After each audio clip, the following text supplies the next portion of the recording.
Hi guys, இன்றைக்கி நம்ம பார்க்க போகிறது most important sum 3 power minus 3 மதிப்பு.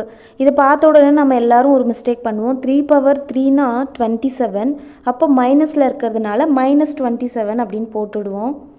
ஏன்னா 3 வந்து 3 டைம் மல்டிபிள் பண்ணால் -27 அப்படின்னு போட்டுடுவோம். தப்பு. இது மாதிரி போட்டால் தப்பு. எப்படி போடணுன்னா 3யை 3/1 அப்படின்னு எழுதலாமா? ஃப்ராக்ஷனில் பார்த்துருப்பீங்க. அப்போது -3 ஹோல் பவர் -3. இதை வந்து நம்ம பாசிட்டிவ் வேல்யூவாக மாற்றணும் அப்படின்னா இதை ரெசிப்ரோக்கலில் எழுதணும், தலைகீழியாக எழுதணும். அப்போது 1/3 ஹோல் பவர் 3. இப்போது 1/27. இதை டிவைட் பண்ணி எழுதுனா என்ன ஆன்சர் கிடைக்கும்? 0.037037 கிடைக்கும்.